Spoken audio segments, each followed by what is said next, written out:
On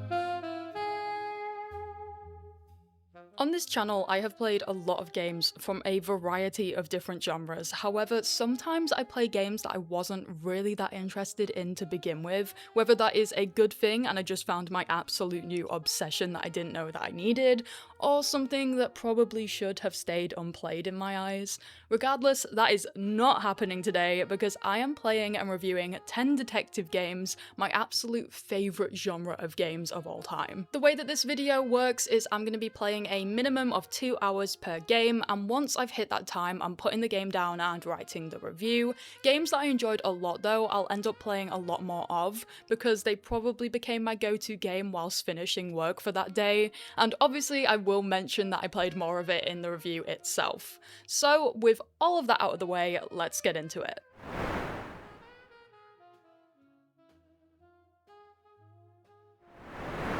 Paradise Killer is an open-world detective game where you'll play as a once-exiled investigator called Lady Love Dies, and you'll have to essentially figure out who murdered the island's rulers. There's a lot more to the plot and the lore of this game, but I would be here for hours just talking about all of that. Essentially, the rundown is this immortal organization called the Syndicate is essentially trying to resurrect a dead alien god by creating multiple realities. The way that they do this is by sacrificing every citizen that they've kidnapped from the real world in a sort of like worship ritual, but it always fails, and essentially they have to try again. Meditating, they'll bring back a whole new island into existence. However, before Paradise 24th's island can be destroyed and transformed into 25, the entire council is murdered, and you, Lady Love Dies, is pulled out of your exile in order to figure out what went on. The way that the game works detective-wise is you're free to roam around this open world, speaking with the people within it in whatever order you want to find out their alibis, if they're suspicious of anyone else, their motives, and essentially any information you can glean along the way. At any point in the game when you think you've been given enough information to justify accusing someone, you can head back to the courtroom and state your verdict.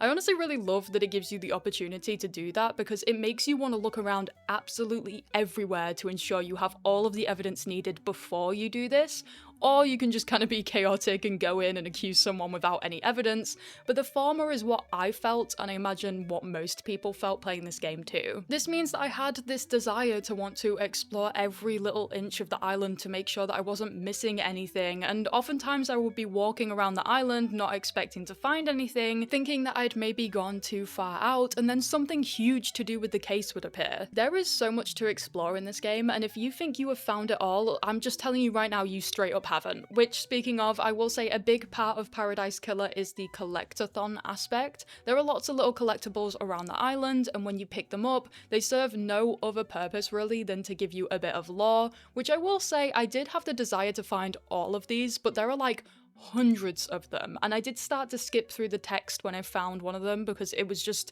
so many. On the game being a collectathon, this is sort of exaggerated by the fact that a lot of the achievements for the game are around this. Collect all these Starlight skins, find all the music tracks, collect every shrine tablet, find all recordings. For me, the game actually almost leans more towards collecting things than it does the actual detective work, and for a game all about solving this murder case on this island, as good as collecting items feels, I would have enjoyed it to just pull off the gas a little bit and maybe put a little bit more onto solving case aspects. There are also hidden blood crystals to find around the island, which essentially acts as currency. There are these little foot baths that you can chill in and spend your blood crystals, and these actually give you more platforming abilities to help you traverse the island more easily, but also reach places that you couldn't have before. These include things like double jump and air dashes, and anytime I see these places, it is so worth spending your crystals there because it will undoubtedly make the game feel so much more fun to explore. Obviously, I've also got to mention the aesthetic. There is no other detective game quite like this one on the list, and I don't think there is another one like this full stop, to be honest. The game is going for this vaporwave futuristic style, but simultaneously it also mixes in these bleak concrete buildings too, just to get a cool blend of genres that I've just not seen before. The soundtrack too follows this vibe of electronic, city pop, jazz in some moments songs that are also just bangers and work really well to fit with the visuals and tone of the game. Like, I was so on board with the aesthetics from the moment this happened in the tutorial.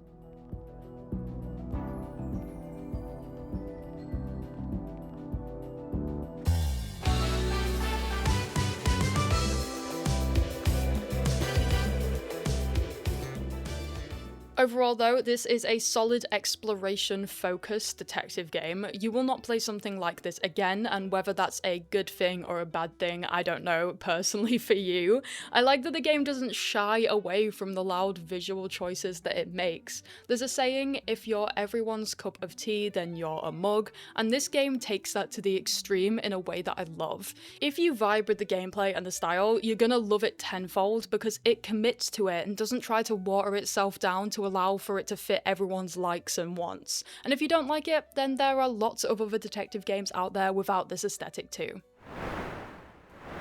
The Darkside Detective, A Fumble in the Dark, is a point-and-click style adventure game where you'll play as Detective Francis McQueen, essentially on a mission to rescue his partner, Officer Dooley, as he's essentially gotten trapped in an alternate universe, which is called the Darkside. This is actually the sequel to the first Darkside Detective game, and whilst there are some references to the first with characters and lore and so on, from what I've found playing, you don't actually have to play this first one to understand and play the second. Which, speaking of, if you have played the first, how do you think it compares to this one? Did you enjoy it more or less than Fumble in the Dark, and is it worth picking up? Anyway, with Darkside Detective, you'll be going around different areas to find items, to unlock new things in new areas. To do this, you'll be clicking on different things in the world, interacting with them, and hoping it will give you something a little bit more to do with the case. I say this because oftentimes when you click on something, you'll just get a witty liner from the detective and that will be it. So the game really is about clicking on every interactable to make sure you're not missing anything. The game's biggest strength for me is exactly this though, the humor. The detective just sort of has this constant back and forth with everyone around him, carrying the whole experience. The writing in this game is also packed with references to horror films, science fiction, and pop culture, but it never really feels like it's shoehorned in, and always feels amusing when you clock one. For example, the game is literally set in Twin Lakes, which I think is a reference to Twin Peaks. Some of the case titles are called Dawn of the Dead and Die Hard, and it just goes on with these really clever and witty ideas, which makes the writing just the standout for this game in my opinion. Visually, the art style is on the simpler side, which definitely could be a smart choice on the developer's front to not have to make this whole experience 3D or so on, but I also think that it's a really great visual identity because it's reminiscent of the old 8-bit era, which the game often references, as mentioned before, by hitting you with some pop culture from the time. I mentioned earlier cases. The game is actually split up into different cases to solve through this little menu screen here, so whilst there is an overarching story that links the episodes together, each new case actually introduces new settings and characters, which to me prevented the experience from becoming repetitive. The only downside about this game that I will say is, for the most part, I found the puzzles followed the logic you would expect from a point-and-click adventure game, but there were a few times where I felt the progression wasn't as intuitive as I'd hoped. A couple of times I knew exactly what I needed to achieve, yet I ended up wandering around because I hadn't spoken to the right character or triggered a specific event first. There was also a handful of item combinations that felt more like experimenting until something worked rather than like deducing as a detective. On top of this, if you click on something maybe by accident or you forgot that you've clicked on it before because it's been a little bit of you being stuck of what to do, the game actually makes you read the entire dialogue again.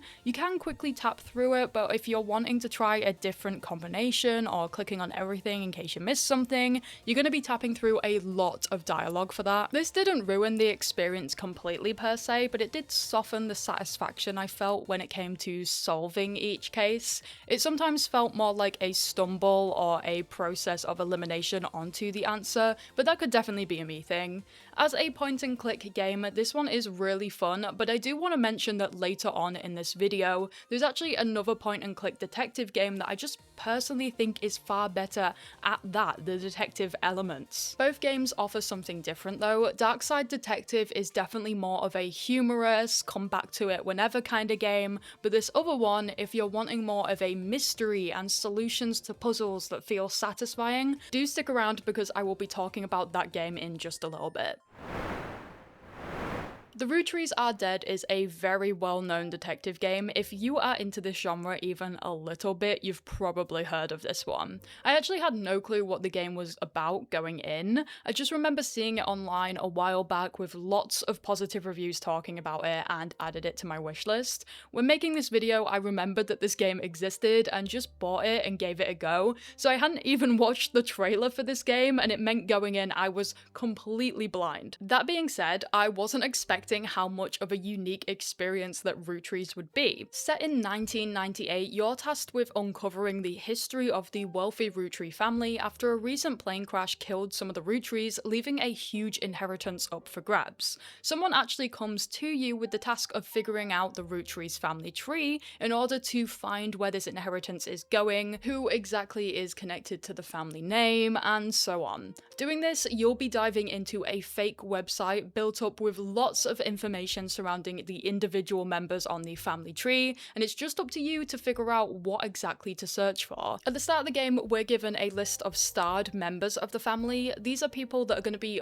really easy to find online, so for example, searching their name will instantly come up with them. But this obviously means that later on, once we've exhausted these names, it's going to be a little bit more complicated to find certain people. For context, one of the last generation Roottrees, I was having to make educated guesses based on their age, occupations, names based on grandparents or parents, and information that I had found out previously about their specific lineage on the tree to fill them out, because some of them were clearly not even old enough to have anything come up online or in research about them, if that makes sense. Throughout the game, during your research online, you can also come across different newspaper and magazine company names or books from across history. With this information, you can go into different apps on the computer and try to find the exact article or book that you found mentioned online, essentially searching through an online library of resources. The only catch is, for the magazines and newspapers, you need to input the right magazine with the right name or information. For the books, you need the author and the title of the book for it to give you anything back, and it's pretty hard to do this when people are going by nicknames or pseudonyms, because you need to know that about them before anything's going to come back to you. If you get it right, sometimes it will let you read excerpts from the book itself, incredibly relevant if you manage to find a book written by a Roottree, let me tell you that. They also will print out any relevant images, i.e. covers of magazines that you can go and physically look at in your evidence tab. Speaking of the evidence tab, here is where any images that you find during your research will go. You'll be able to click on the faces of people in said images, and then you need to match these faces onto the little question mark on the family tree, along with their names and occupations. When you get 3 of these correct, the game will officially lock them in place for you, so you can't just brute force it, you actually need to get a few in the right place for the game to accept it as right. The fun thing about this is quite a lot of people on the family tree have multiple image slots you can fill out, so you can actually find their pictures and get to the conclusion of who they are in lots of different ways. Going about filling out this table is going to be vastly different for each person, depending on how you go about searching for stuff, which as you're playing you can really feel that control of, I can do whatever I want right now. Do I want to try and focus more on this person, or maybe start a bit higher up on the family tree? Shall I try and find out about this person's spouse, or hard focus on those with a Roottree last name? Something I do love is the game's sense of humour too. There'll be pages you can search for that have absolutely nothing to do with the game and will lead you down a rabbit hole like in real life if you was doing this detective work at your PC. And you're gonna get distracted looking at conspiracy theory forums now, even though you know it's nothing to do with the Roottrees, you just want to hear what people have to say on this website. Or like early on in the starred list of Roottrees I mentioned earlier, one of them was called Red Roottree, and when you search them up, it literally comes up with some guy called Aloysius Herring Roottree, and it just talks about some guy who's pretending to be related to the Roottrees, and it is a red herring. Sometimes the game will get a bit meta too, and the dev will reference themselves in the pages that you search for. I can say it does make the experience just that extra little bit more exciting when you stumble on these fun little added touches to the game. I've actually played through the entirety of all of the Roottrees and I loved it for the reasons that I've mentioned earlier. However, I do want to say that the game can maybe get a little bit tedious towards the end. When you like kind of finish a line of thought and you've followed a path and you've got all those family names ticked off, now to reset and fill out somewhere else on the tree, you kind of get brick walled a little, and it's like, okay, what do I search for now? I guess I'll just keep searching for stuff until I hit a lead. Obviously, this is part of the game's design. You need to have a look at all of your evidence again, look back through the websites in case you missed any relevant information, and this is great fun at the start, but towards the end of the game, where you've only gotten a few people left, and you have already looked everywhere multiple times, when you hit this brick wall, it can be a little bit like, oh, I don't want to have to look at the same pages again to try and find a lead. This is partly because the game is like 8 to 10 hours in length, excluding additional content, and it is purely looking at the computer, looking at the evidence. Another thing I do want to mention here is if you are the type of person to get easily distracted, putting a game down and starting another before coming back to it, the Roottrees really isn't the detective game for you. You can't really put this game down for a long while and come back to it, because part of the game itself is remembering all the information about every different family member and using that to gain access to new information. So leaving the game for a while, you're gonna forget all of that and it's gonna be a lot harder to get the ball rolling again. The game even gives you a whole notebook to write all the information you come across in it because it's that in depth. That being said, that is the genre of this kind of detective game, and it's not a fault with the game at all. It's in the design to be this way, and I think personally detective games that are like this feel all the more satisfying when you solve something because it came from you physically having to remember lots of information and piecing it together yourself. If that's not something that you are personally into, do not worry, there are a few more detective games on this list that are not as intense. However, I do want to mention all of this is just a minor feeling towards the last couple of hours where I felt ready to finish the game. Don't let that turn you off the experience though. I just like to mention both positives and negatives about every game I play, regardless of if it's a 1 out of 10 or a 10 out of 10 for me. The game is so much deductive fun, and when you're on those leads and you find a book that's going to give you some juicy information, or you catch the game out where it's trying to trick you, or you find something that doesn't make sense with other information you found so far and it clicks for you, that is a phenomenal feeling. Speaking of looking out for contradictory information though, there is this top secret file that's on the family tree that once you've filled everything out, you can go to this top secret file and write 2 names in, then instead of it being a drop down like everyone else, you have to manually type them in. It mentions on this little sticky note here that the clues have been intentionally hidden and to keep a lookout for any inconsistencies throughout the game. I won't go further into it than what the note itself says to avoid spoilers, but this was really fun. All throughout playing, you're constantly thinking about what these names could be because it's going to be much harder to type them in exactly if you're not paying extra attention to the texts you've been given, as the sticky note suggests as well. And when it came around to filling these bad boys in, and I mean boys gender neutrally, that doesn't necessarily mean that they're both men, I had it. I knew a while back and it felt so good that I knew when I opened it up what the names would exactly be asking for. Overall, I have to say the Roottrees Are Dead is a solid and rather unique take on the detective genre of games. I haven't played anything quite like it before, and for a more seasoned player of the genre, or someone wanting a deep puzzle experience, Roottrees should be right up your alley. The Seance of Blake Manor is a first-person, supernatural detective game where you play as Declan Ward, a detective who has been invited to investigate the disappearance of a woman, Evelyn Dean, in a remote hotel/manor that is hosting a seance.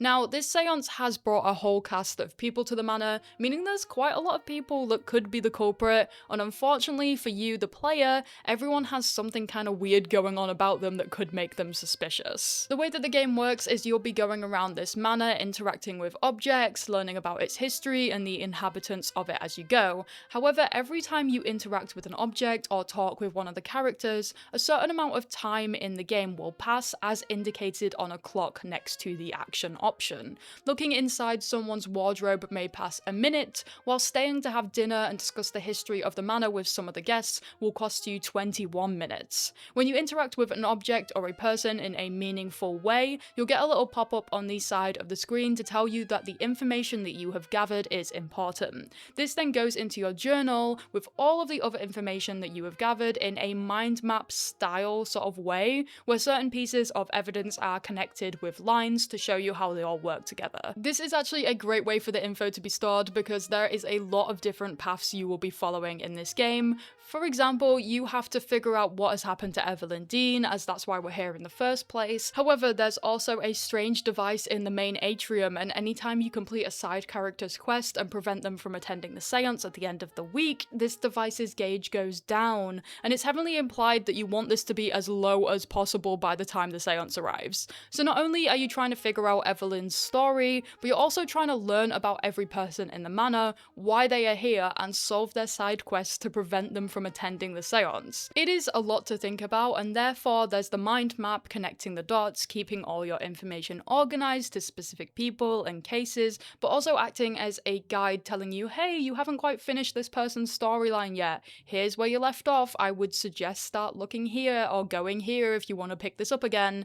It's just the right amount of help without directly telling you what to do / spoiling the puzzle aspect of figuring it out for yourself. The game really eases you into its mechanics in a way that makes it super accessible. Even if you haven't previously played these kinds of detective games before, you'll get a few pop-ups on the screen here and there explaining things. For example, telling you that you can press the space button to see everything that's interactable around you, or telling you that you have a timetable in your inventory where you can see the whereabouts of each person. But one thing I like about the game's design is that the tutorial never really feels like it's just purely a wall of text that's telling you what you can and cannot do.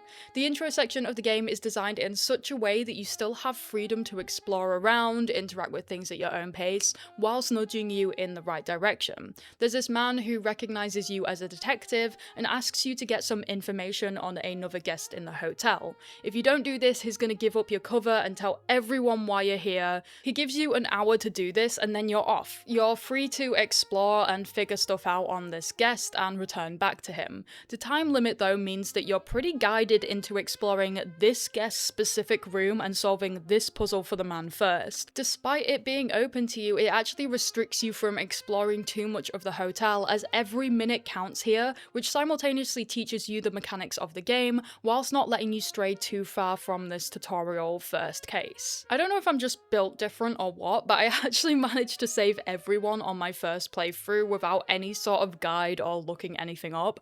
I do, however, know that this is probably relatively tricky to do because I did use every single minute that was given to me in the game, actively paid attention to when the game was throwing little hints my way, and sometimes only got leads out of pure luck that I decided to be in a certain room at a certain time, looking at a certain item, for example. There was plenty of times where I could finish a person's case, and I would be like, okay, I have absolutely no leads right now, so let's just have a little look at their character sheet and go exploring and see what we can find with the remaining people that we have.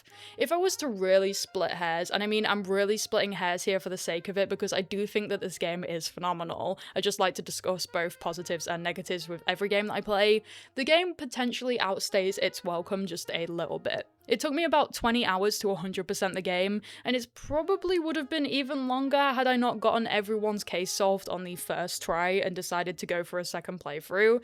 Towards the end of the game, you start to get a little bit of a picture that most cases will fall down the route of searching the person's bedroom, finding evidence in their bedroom, making a hypothesis of said evidence, and then confronting them. Meaning a lot of the start of the quests feel very samey when you've done it for the past 15 plus hours. From reading online, it seems that quite a few people mention this predictable pattern of gameplay, but I'll be real, it's one that actually didn't bother me too much, and it would seem that other people feel similarly, with those that still left positive reviews whilst mentioning this. The only causation of this repetition in gameplay was that I just started to skip a little bit of dialogue towards the end of the game because I was already reaching pretty obvious conclusions before the game even needed me to confront the people about them, and I was just starting to feel like I'd had my share with it all. I'd solved basically everyone's case, explored every room there is to explore, but for me, this feeling of fatigue only came in the last hour or so of playing and immediately went away when I was starting to get into the end game and a new area unlocked, so it wasn't actually a deal breaker.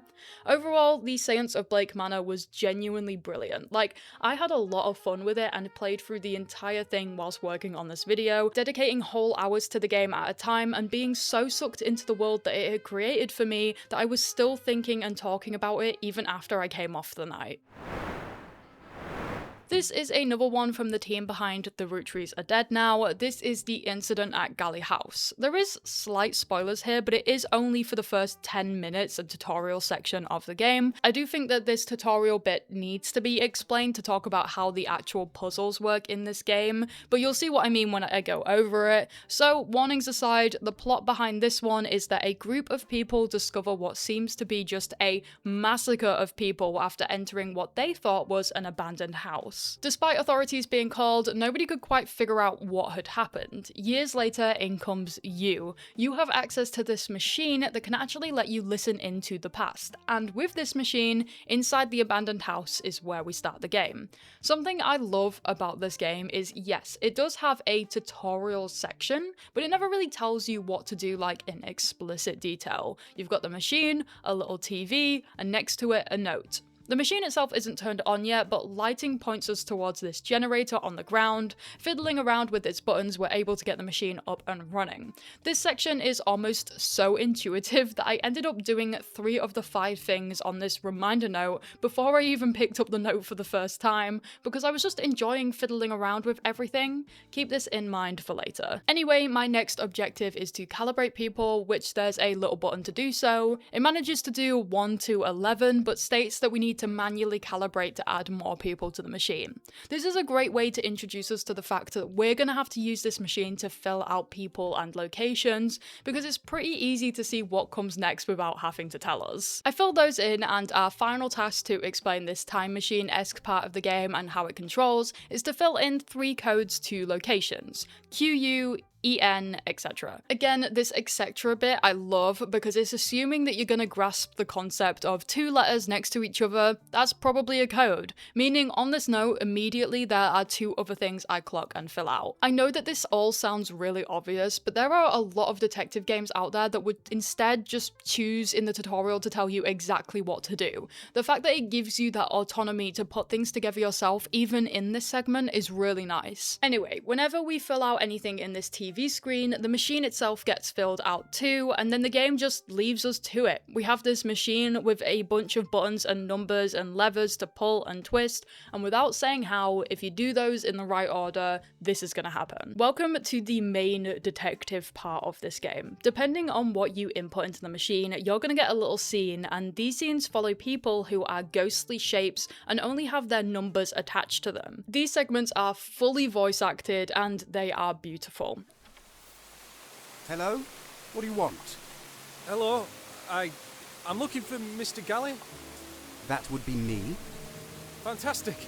I'm so sorry, my car got stuck in the mud just down on Quail Lane, so You get to connect people to their voices. Even if you don't know who number 11 is just yet, you're gonna start as you play more, not only recognizing them by their number, but by voice too, because each person is so distinct from each other. The puzzle itself is really nicely complex here. In these scenes, they're probably gonna mention other locations in the house, other people in said locations, and you have to use this information to create this sort of timeline of events that happen happened, who was where when on this timeline, and then you're going to feed all of that information in a certain way back into the machine to unlock new scenes, to pay more attention to that scene, to unlock more new scenes, and so on. You've also got a list of images of all of the people whose bodies were found, and a little explanation as to what state they were found in. You can connect these people's faces to the numbers on the machine, so it'll pop up on the machine in place of the number, and ultimately whoever you assign to that number will no longer be a ghost in the scenes, but will instead be the image that you assign to them, regardless of if you've got it right or wrong. So not only do you have to pay attention to the little scenes to find out more about the people and connect their faces to their numbers, but you also have to pay attention to the whereabouts of people and any new locations. For me, these segments were really reminiscent of the Return of the Obra Dinn. For anyone who doesn't know, the Return of the Obra Dinn is another detective puzzle game where you're aboard a ship and you have a device that takes you back to scenes that happened on the ship as you try to figure out what took place on it, how everyone died, who everyone is, and so on. This also has like voice acted lines with text on the screen too, so if you like that game, you'll get the same kind of itch scratched with Incident at Galley House. That's not to say Galley House is a copy, it's just more of the same kind of detective feeling that you get from Obra Dinn. I mentioned earlier that I was enjoying fiddling around with all of the buttons and such in the game. The tactile nature of everything is actually something that I read about in this blog post written by one of the devs, Robin. If you are into game creation or just games in general, it is such a great read to figure out how games like this are made, and I personally had a blast reading the whole thing. It goes into the pre-production, challenges that the devs faced, reasoning behind creative choices. I cannot recommend enough if you enjoy playing Incident at Galley House, giving this post a read through, because I really enjoyed it and it was so well written. Overall, the Incident at Galley House was an absolute blast to play through, and I will be coming back to this when I get a chance to complete the whole thing. Carimara Beneath the Forlorn Limbs is a short 30 to 40-ish minutes mystery, horror, creepy sort of game where you play as a mute character called the Carimara. You've been summoned to this house to figure out what is going on with a ghost in the basement, and as you do, you learn more about the various creatures and people that you interact with within the game. Speaking of, because you're a mute, you can only communicate via cards, of which you pick up by exploring the house and around it, and finding specific interactable items in order to get their card from it. And then, like I said, you can use these cards to question people about said topic. I don't want to spoil the story of the game, so I'm not going to go into it at all, but just know that this little indie horror game made me cry. The story is that strong, and all I can say is I was invested. Just to mention though, this game was like designed for me, so if it sounds like I was obsessed with it, it's because I am. I'm literally the target audience for this game, and if you know the channel, you know that I love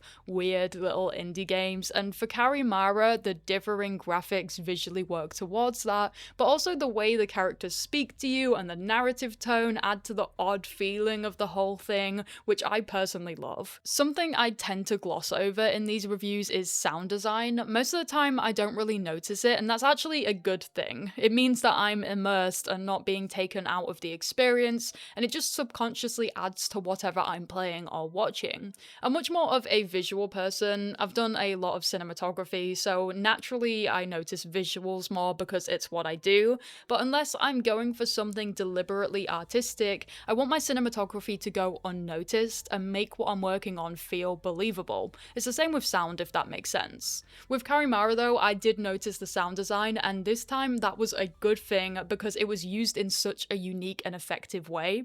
When you walk up to areas and press your head against it, you can hear through the walls, and this is something that could go unnoticed by people the entire game if they just didn't do it. The devs actually chose to do this because at some points in the game it's actually used to make you aware of what's in the next room before you go into it. Horrifyingly, let's just say that. Based on what sounds you might hear, your mind is going to come up with a bunch of different scenarios of what you might encounter. The game also uses the classic trope of absence of sound, and yes, it shit me up. There are lots of different moments in this game that just made me freak out just a little bit on the inside. But if you are not one for horror games, I personally sometimes struggle with them, so I'm kind of with you on that. I do, however, think that this game is still worth playing. It is definitely for me more on the creepy side than scary horror. There's not really any jump scares, you're not going to get chased or anything like that. So if you do get scared easily, I really think you can get through this game, and I really recommend that you try it out because this tone is what makes the story so good. And speaking of the tone, something I also love is as you figure out the story more and more and what took place in the house, the mood of the game actually shifts. I am going to be purposefully vague here and not mention how that happens as to not spoil anything, but you get the idea.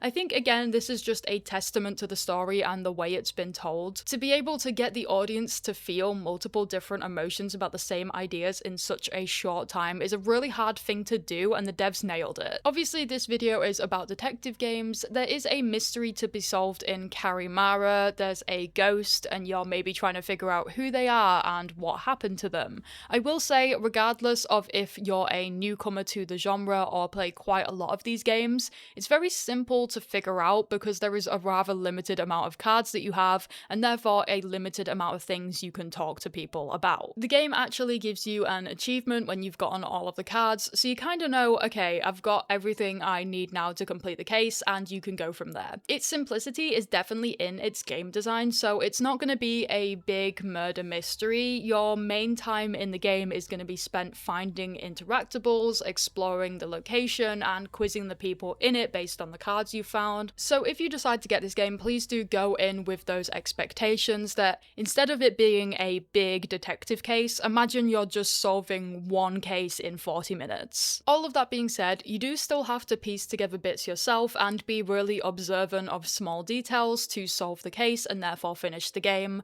For the price of this game, I really felt like I got more than my money's worth, especially considering the amount of effort that it must have gone into it. I definitely recommend Carimara if the visuals are calling to you, or even if you are wanting a more exploration-focused mystery to solve. Games like this one are the reason why I love indie gaming.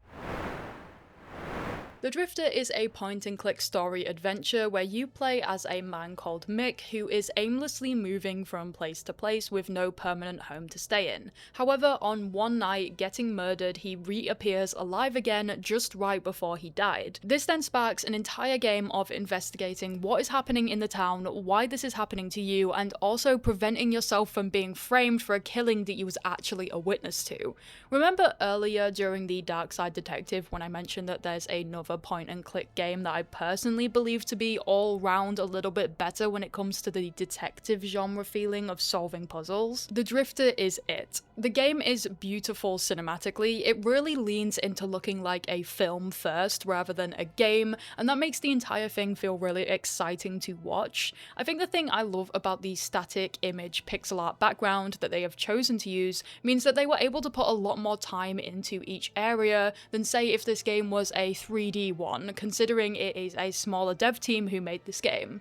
From what I can find online, there were two main developers and then there were some external contributors, including musicians and voice actors and so on.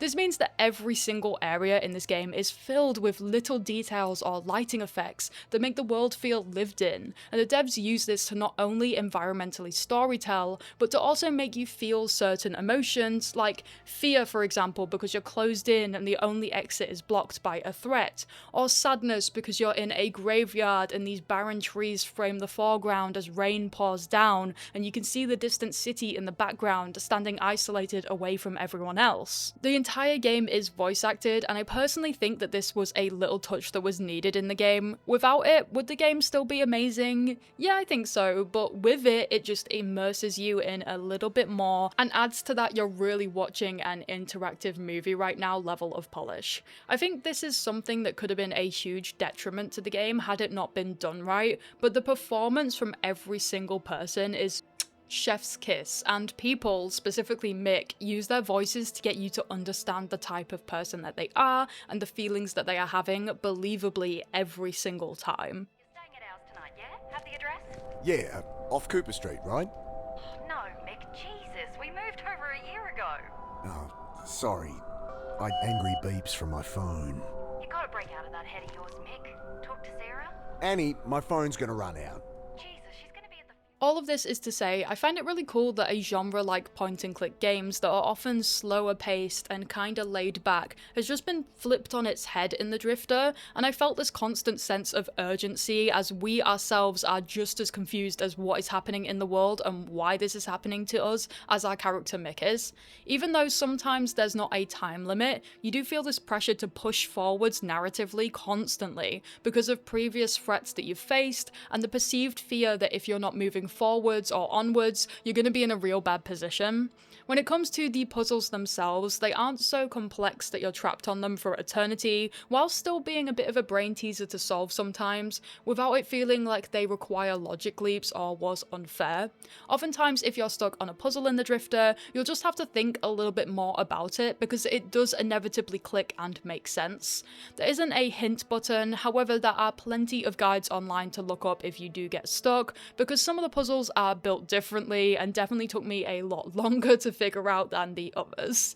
That being said, I do recommend you try without, because as I mentioned earlier, that click when you do get it feels really good in this game, not only because the puzzle itself is satisfying, but also because of all the weight that's riding on you story-wise. With that being said, I think the level of difficulty in the Drifter is actually perfect for anyone. If you are new to the mystery/detective game genre, the point-and-click style is going to make it really easy to understand from the get-go. There's no complex mechanics, then click on the item in your inventory and use said item where you think it goes. Not only that, but the game also stores any information that you've gathered along your journey, so you can reference it at any point, which just prevents people from getting stuck. But also, if you take time away from the game, like I did for this video, when you come back to it, it's just really easy to jump back into. Which, speaking of, the game is split into different chapters, so if you don't have a lot of time to play games each night, you can just play through a singular chapter, and when you reach the end, narratively it is a perfect time to put the game down, so when you come back to it a day or two later, you're not feeling as lost. Again, I think this is great for newcomers and more accessible to people who can't necessarily keep track of, let's say, over 30 people and their life stories and occupations and names, or, I don't know, 24 staff and guests and each of their motives to kill a person. Again, this isn't a dig on those games, as you know I love them, but I'm lucky that I can dedicate hours each night to them as to not lose out on forgetting key information and making it harder on myself. The Drifter is the perfect alternative to this, and they're both offering different experiences. I just thought I would mention for anyone who thought that these games might be a bit too much to remember on top of maybe everything else going on in your life, or for whatever reason, you can still play detective games and the Drifter might be your solution. Or if you're like me and will sit at your PC playing games from the moment you're off work to the moment you go to sleep, then you can also just blast through the chapters in the Drifter as you please. Overall, I personally haven't played a lot of point-and-click games in my time, but I can say by far this will probably be one of the best ones I will ever play. It hits in almost every single aspect, from the narrative being so intriguing that you want to play more, without being so complex that you're struggling to follow along or even solve the case before it gets to that point in the story, to the well-designed puzzles to work out that are littered throughout the entire game. Quick note from editing Mistonia here, I actually enjoyed this game so much that I continued to play it whilst working on this video. I got really far into the game, however I did reach an absolutely game-breaking bug that soft locks the entire thing, where an item disappears from my inventory straight after picking it up. The only save that wasn't affected by this was back in chapter 1, which does mean that I'm going to have to replay the entire game again from the beginning to get back to where I was. So if you do buy and play this game, just make sure that you are saving lots in chapter 4, as after researching online, this does seem to be a known bug. Nobody Wants to Die is a detective game set in 2329 that takes place in a dystopic, futuristic version of New York. You play as Detective James Kara, who risks it all in pursuit of a serial killer who is targeting the city's elites. Just a quick note, if you struggle with alcohol or anything like that, I have chosen to not put clips in of that in this review, because this game has so much first-person drinking in it for what is a relatively short game, game that I just thought I would warn you not to play this if this is something that you're not wanting to see. However, this review doesn't have it in, so you're safe to watch this. The standout for this game for me is the writing. Without it, I think the game would majorly struggle. From the concept of the narrative to the dialogue of the characters, the world that they've created, all the way to the voice acting, it all comes together perfectly as an homage to the old 50s noir movies. My only gripe was perhaps they take it a little too far with the other detective character, Sarah. I don't think there's anything wrong with swearing, but for her it's just like every other line and almost comes across like this character is angry for the sake of it, and the only way that we can portray this is through her swearing. And it's not a realistic portrayal of someone who is actually stressed or angry. The voice actor does a brilliant job, I must say, of expressing frustration, so I don't think it was needed to add this little extra swearing to her. I don't think I wrote that right, so I'm just going off the top of the dome here, but what I'm trying to say is I don't have an issue with swearing. She just does it constantly, like multiple times in one sentence, that it comes across like a child that has just learned swear words for the first time, if that makes sense. Anyway, onto the concept itself of the game. There's this technology where human beings can transfer their own consciousness into the bodies of other people, or shells as the game repeatedly calls it, to achieve essentially eternal life. You're getting old or you've had an accident, you can just move into a new body. But in order to do this, you're actually going to have to rent these bodies on a subscription service. Failure to pay means that the government bailiffs will repossess your body to be auctioned off to someone else, essentially killing you. But this whole subscription system is mandatory for over 21-year-olds, so if you can't pay, you don't really have a choice. The game starts us out learning new information that the president has actually just lowered this mandatory age, going against everything he said he would do in his campaign, and we can imply that this is not going to go down well with society. In the 2 hours I played for this video, it didn't really go anywhere with this, and I would have loved to see more of the civil unrest side, how these conditions actually affect the people living within the city, actually seeing the real world implications of this. We get a little environmental storytelling with graffiti people have written in the streets, but I truly hope that the game leans more into this, because I believe physically showing you these things makes you hate the corrupted politicians even more, rather than just telling you these guys are bad, the city is struggling, and not seeing that for yourself. Everything is told to you through like dialogue and speaking, and I think this is because the game is on the shorter side of 5 hours or so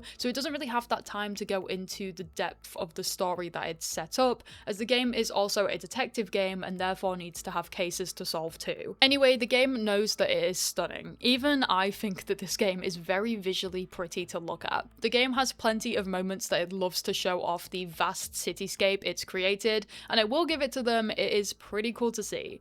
I found a little side path outside of my apartment and walked along the rafters till I came to this big O in a neon sign attached to the side of my building. Interacting with it, my character sits down inside the sign and has a smoke looking out the city. Keep this in mind for later. The vibe when you look around pretty much everywhere is stunning, and I think that the art team has smashed it on making this futuristic-esque city merged with the noir genre. It's clear to see the game has taken inspiration heavily from Blade Runner and that sci-fi / rundown city aesthetic. Neo-noir, I think the term is. There's these old-looking cars, but they fly. My apartment is beautiful, but the toilet gets shared with our neighbor and mechanically moves around depending on who's using it. The contrast between futuristic and hole is very well presented in the environments here.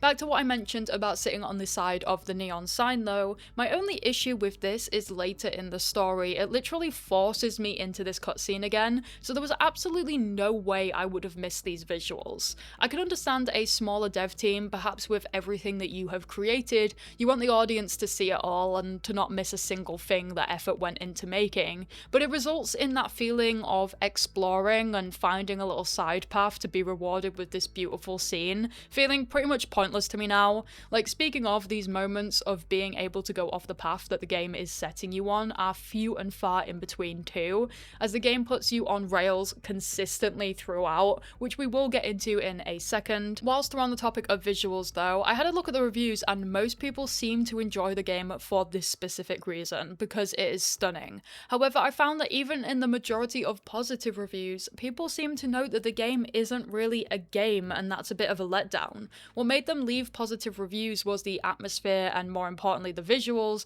but not the gaming itself. When it comes to the detective part of the game, I didn't realize when initially picking this game up for this video, but the detective part is non-existent. There are cases that you'll go into and do, but these end up being entirely full of interactables that you are pointed towards and click on before you're actually let on to the next, and therefore there is zero case of solving a mystery for yourself in this game. Let me explain it this way. The way that solving a case works is you can actually rewind time on a body, seeing the events that happened before the death. You won't actually see anyone else in the scene, so if someone was murdered, you're only going to see the actions of that person, which results in stuff like this guy smashing his head into the floor. We can make a guess that this guy wasn't doing that alone, and someone else was smashing his head for him. Except we don't make this guess, or if we did, the game will explicitly tell you everything. Anyway, in order to progress the game, we have to use our rewind machine and hit a yellow line on it, which is essentially like a marker on a timeline of events. If you're all the way up here, then it's the start of the murder. If you're all the way down here, then you're at the end and back to the present day. When we hit the yellow mark, a small dome will appear around an area in the scene, directing you towards it. When you're inside, everything else goes dark and there's an interactable for you to press, which prompts dialogue between our character and Sarah, and then repeat. That is how you solve cases in this game. You get directed to a point, you click on the interactable inside that point, and repeat until the characters in the game understand information that you gathered 10 minutes ago. And when I say that this was frustrating, it was so frustrating to me. On one of the timeline stops, I actually noticed these marks on the floor leading away from the body. I wanted to check that out first, but the timeline yellow dome was taking me somewhere else, so I couldn't do that. Fast forward, and then this happens.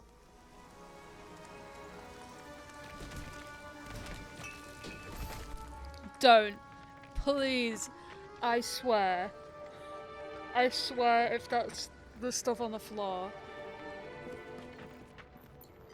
I'm losing my mind. I spotted this so long ago and I had to do a whole loop-de-loop around to get back to this because the game wouldn't let me do the detective stuff 20 minutes ago. The game is so on rails, so much so that its design simply will not let you do detective work yourself if you spot something. And for a game so heavily focused on its story being about solving murders, I think for me this was a really weak spot for Nobody Wants to Die. I actually went back to the trailer and marketing pages to see why I felt like this game was a little bit of a disappointment on the gameplay front. And I think it's because in the gameplay shown in these materials, they don't really tell you that you're going to be handheld throughout. It looks as though you're going to be finding the evidence yourself, using the reconstructor to look for things across the events that took place and take photos of them, finding items and blood for yourself. Nowhere in this trailer does it tell you that if you, for example, find blood on the floor, you can't actually click on it until the game lets you. It looks like you're moving through time and looking yourself for these things, as backed up by this quote from the Steam page: "Investigate crime scenes using his time manipulation augmentation and advanced technology to reconstruct events leading up to each murder and uncover clues that lead to the horrifying truth behind the murders." Regardless, as of writing, the game is 80% off and only £4.99. It seems to frequently go on sale, with it basically being heavily discounted every month, its lowest recorded price being £2.99, and I would say if you want a cinematic experience where you're kind of along for the ride, you'll probably get enjoyment out of this for that price. There are parts of the game that are worth it for that. The visuals are beautiful, it's had some solid voice acting, the atmosphere the game is creating and the world lore is interesting. However, I personally do not think I will be coming back to this one to finish it after this video releases. The Rise of the Golden Idol is a sequel to The Case of the Golden Idol, another game I have played on the channel before, and is outright one of my all-time favourite detective games, so I was both really excited to play this one and nervous that it wouldn't live up to the first. This isn't actually the final game on the video, but this was the final one that I played, and I'm glad I kind of saved it for that, because what Rise does even more so than the first game is it absolutely steps it up on remembering information from the previous cases that you have have solved, and using what you have learnt throughout the entire game to solve the case that you're currently on. Playing this last meant that I was actually able to play this game after work each day and keep all of the information I needed in my brain, and to not get stuck because I played it for a little bit and didn't touch it again for a couple days, in turn forgetting key information and making it harder to complete the game. So if you are one for really in-depth detective puzzles, keeping lots of clues about literally everything in your head, and therefore it feeling all the more satisfying when you finally connect the dots, like I am, this one is going to be up there as one of the best games on this list you can play for that. The way that this game works is you'll be coming across lots of little different scenes. In them, you'll be able to click around on interactables to look into more detail at them, for example, the body itself or any other witnesses around in the scene, and so on. Doing this, you'll be able to find words from around the scenes. In this game, in comparison to the last, however, there's these sort of hypothesis interactables too, where instead of just grabbing one word, it might suggest a whole load of words, like this one here giving you someone's, nervous, breakdown, stolen, and so on, which means filling out each section becomes significantly harder to guess your way through. Speaking of, however, when you get these words, you'll be able to fill out the events tab on the bottom of the screen. This is sort of a fill in the blanks with the words you've discovered page. If you get them in the correct order, then well done. If not, look back at the scene again and see what you're missing. Something that's actually really clever about these is the type of words that they choose to give you and where they decide to put the blanks, because there are lots of times you could be led down the wrong path and you would still be able to fill out the events tab with all of that information. It can read completely correct and you'd be wrong because you didn't take into consideration all of the information you've gathered. It is meticulously designed so you have to pay attention fully to all of the scene, otherwise you can absolutely be sent down a hole trying to fill out this tab with the wrong info, which is honestly perfection in a puzzle game, I think. Thinking this all fits, so why is it saying incorrect, and having to relook at the evidence is really satisfying. Anyway, there's not only these event tabs that you have to fill out, each sort of scene also has characters for you to fill out too, so you have to figure out the names of everyone there, alongside the events of what took place, and you'll find each scene has an extra specific thing to fill out too. For example, this construction site one wanted me to name all of the equipment and which character was in said vehicle, and this prison one wants me to put the correct character to the correct cell, which you will figure out both from the dialogue or items in the scene, sometimes having to connect multiple pieces of information together to come to a conclusion. Art style wise, they actually changed it up from the first game quite a bit. Originally, when looking to buy this game, I was watching the trailer for it, and I was actually kind of sad that they decided to move away from the more pixelated style of that first one. However, as I played more of Rise, I actually quickly got used to the new style and quite enjoyed embracing the differences between the two. This new one that they've gone with allows for them to make a lot more movement and animations of the characters. I say movement because some of the drawings are just warped around in this weird way that's almost unsettling to look at, but that's a good thing because it perfectly matches the theming of the game. Another thing is that this new art style actually adds a slight realism to the scenes, at least more so than the pixel art from before, meaning that looking at certain things can be considerably more gruesome. Not even just the bodies, but people's faces can be like, ugh, to look at, which again fits the whole feeling that the game is working towards. So yeah, I originally missed the first art style, but if you feel the same, don't worry, this new one quickly growed on me. Long story short, I said I was nervous going into this second one that it wouldn't live up to the first. If you at all enjoyed the first, the second is just as much of a blast in my opinion. One of the things that made the first feel so enjoyable was the story itself. This one has me really intrigued where it's going and how it's getting there, and I can only hope that it ends just as strongly as the first one. Only thing I will say is make sure you play Case of the Golden Idol before this one. When it comes to detective games, you won't find any better series than this. I can't lie. I cannot wait for the next game to come out, and I truly hope they are working on more. Case Solved: The London Files is a recently released detective game that teeters more onto the hidden object cozy genre. Let me explain what I mean about that later, but for now, I want to mention the few things that I like about this game. First off is the art style. I love this 3D rendered background and the 2D paper characters in it. It does really add to the more chiller vibe that they're going for with these sort of soft, glowing orange lighting mixed with the bouncing characters with paper outlines. I would have maybe liked to see more thought environments, or even in the little cutscene-y bits at the end, not the same 1 or 2 drawings of every character repeated throughout. I was actually looking at the Steam discussions on this game, and this style, according to the devs, seems to be inspired by the game The Duck Detective, which is another popular game that focuses on being cute alongside the detective theming. The way that the puzzle itself works reminds me a lot of Murder. If you haven't played Murder before, they're this really popular book series that I actually enjoyed playing through all of the first one a little while back. How Murder works is you'll be given a bunch of statements about the case, and on a grid, you're wanting to put a tick in the box when a suspect matches either a weapon or location.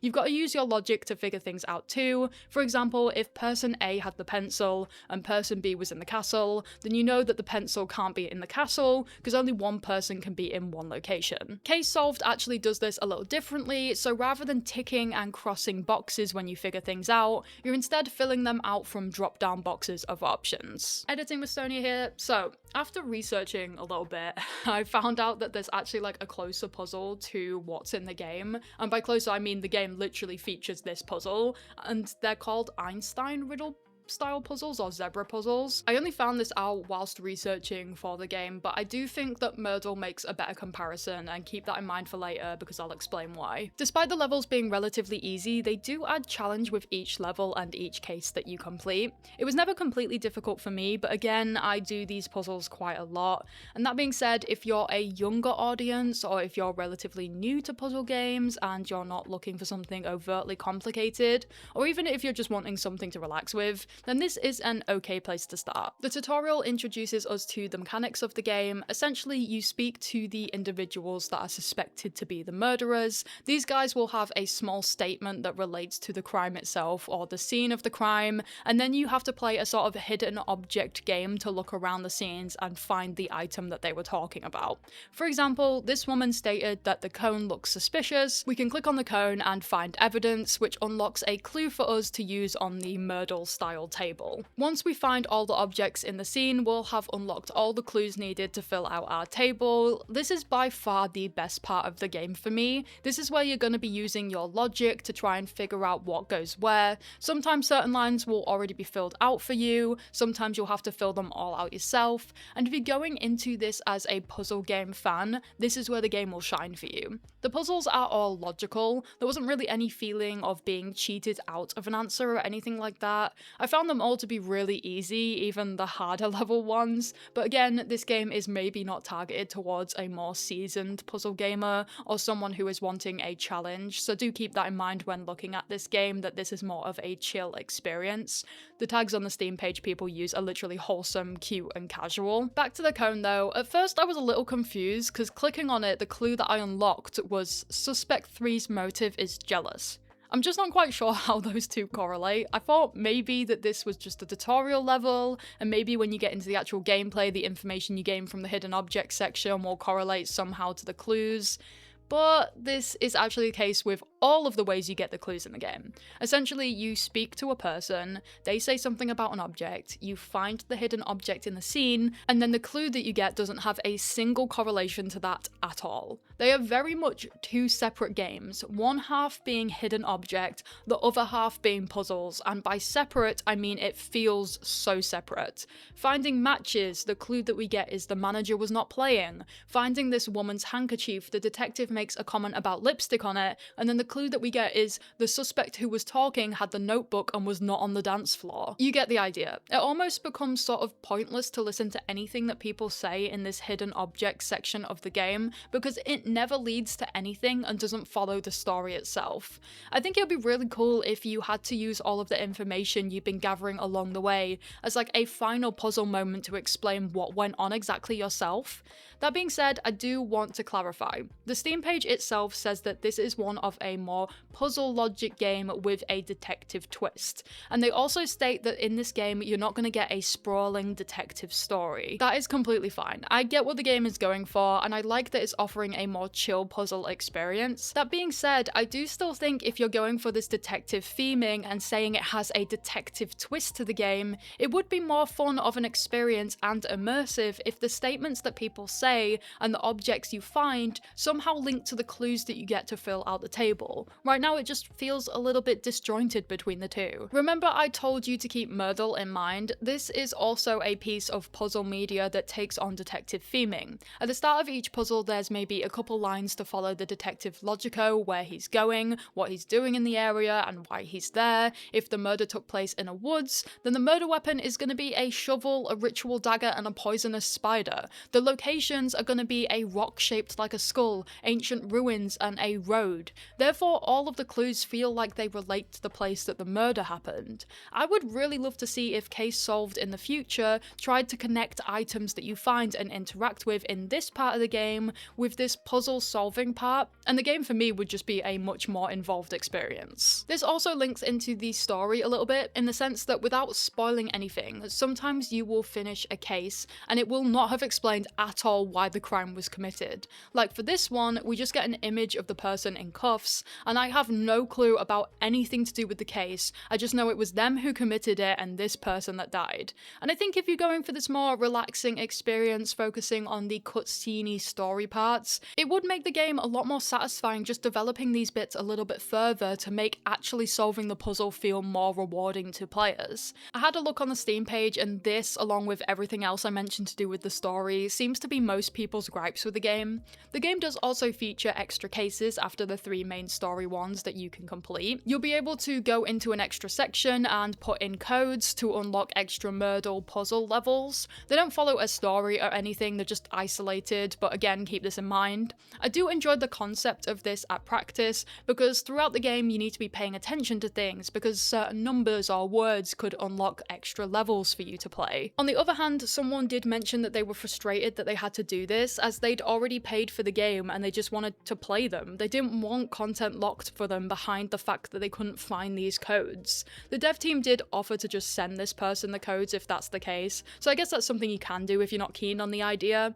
Personally, I think it adds something more to the game on the detective hunting for clues front that the game itself was lacking. This definitely doesn't act as a replacement for the fact that the game itself doesn't have this feeling. Some changes do need to be made with that. With that being said, it adds some intrigue to make you want to go back and look at things, or even have a search around in other places. For example, one of the codes is on the Steam page for the game. Another, I actually went onto their Instagram and saw a video where they were talking about how the first trailer for the game was released in 144p. I put that in and it unlocked a whole new level for me. I kind of like that some of these codes actually take you out of the game itself to find. It's kind of meta in that way. One thing I would have loved, however, is if they mentioned the classified cases at the start of the actual game, so I would have known to keep looking around and writing down anything that sticks out to me whilst playing through the first time. I didn't realise this was an extra segment of the game until I finished my first playthrough, and so I'm gonna be really real with you here. I'm not gonna be going back through to look for things in the main story again because of how slow everything is. And this just means I'm not gonna find some of these codes and I'm not gonna be able to find some of those levels. And speaking of the slowness, the hidden objects section, oftentimes you're gonna find like 3 items before you can spam click your way through the dialogue and waiting for the item to move before you can move again to click on the second one you found, and by that time you've found all of the items already. Overall though, I definitely had fun solving the puzzles. The art style is really lovely. I like the 2D paper characters and the 3D environments that they're in. Those areas are always really soft, glowing, and nice on the eyes, so it fits with the vibe. Like I mentioned earlier, I like the idea of this little puzzle element of finding the codes throughout the game, searching around for them, and unlocking new levels for you. The dialogue is going for this punny little one-liner thing, so if you want something more light-hearted, then this definitely works. That being said, if I am being completely honest, and this is purely because the game is just not targeted for me as a more seasoned puzzle gamer, I'll probably be picking my Myrtle book up instead if I'm wanting to play these types of puzzles in the future. I think the first one has like 100 puzzles in to solve, each section getting harder as you go, to the point I would actually be taking quite a while on the last ones, and it just tickled my brain in a way that I hope this game manages to achieve in future updates. Welcome to the debrief section of these videos. This is a new little segment I'm kind of trying out where I go over everything that I've learned and talk a little bit about what games were my favorites. So jumping off of that, I don't actually think I had a standout favorite because there were quite a few on this list that I thoroughly enjoyed, each giving me something a little bit different, of which I think my tops were Incident at Galley House, The Roottrees Are Dead, Evil Trout, you guys have become like a dev company that I'm eagerly following, and The Rise of the Golden Idol. If I had to pick out of these three though, a top one, it would be definitely a close lead, but I think Rise of the Golden Idol just takes it. There is something so clever about the level designs in this game that makes me never want it to end. Galley and Roottrees are of course incredible, but I find that games that feature entirely the same premise, i.e. watching different scenes to find different locations and people, or sitting at a computer and searching up names, it can start to feel tiring towards the end of their runtime.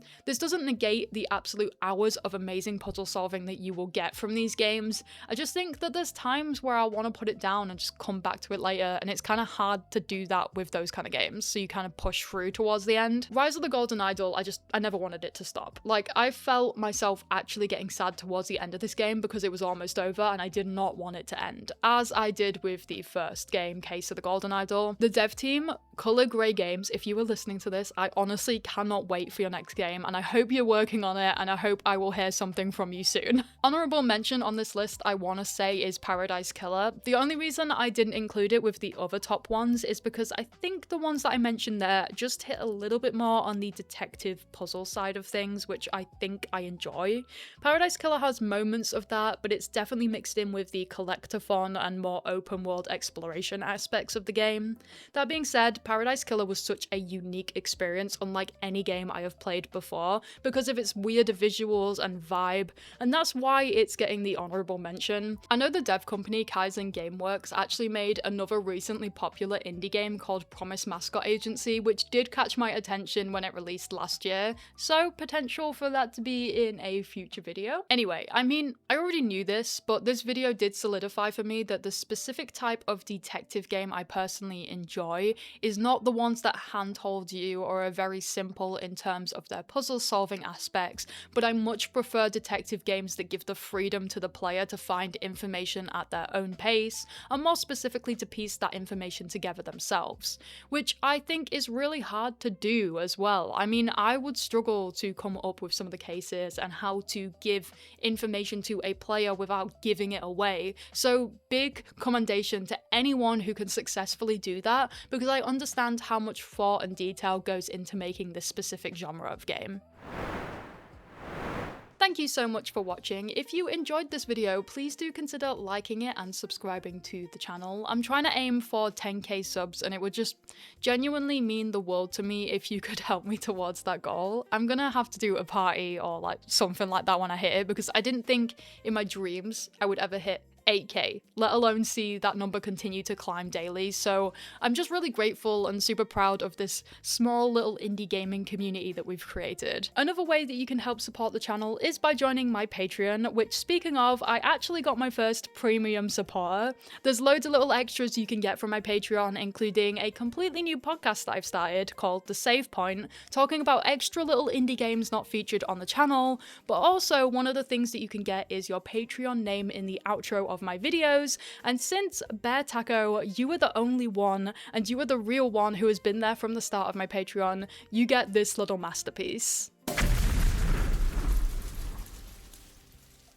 Thank you, Bear Taco, and thank you to everyone who not only considers the Patreon, but everyone who is subscribed and who engages in the comments, who supports my channel in any way. I love every single one of you. Anyway, let me know what videos you would like to see in the future. Are there any games that you think I should check out? Any detective games that you've played that you think should go on this list, potentially for a future video? Or have you played some of these games, and what do you think about them? I'm also thinking about on the channel starting a new series so that videos can come out a little bit more frequently than once every 2 weeks. These videos take a lot of time to do, considering I have to play all the games, write all of the scripts and reviews for them, record it, edit everything myself. So this new series I was thinking about doing was just going into really tiny indie games that you will have never heard of before. I'm talking about games that are like solo devs, have zero or like literally only 100 reviews on Steam, and the only reason that I know about them is because the devs themselves have sent an email to me about it. So with this new series, you're going to get introduced to a whole load of new games that you probably have not ever heard of before and will not have heard of from anywhere else, whilst I get to do what I love and showcase and spotlight smaller game creators that I think deserve it. So if that sounds like something you want, please do let me know down below, because I was thinking about making it a little bit more casual.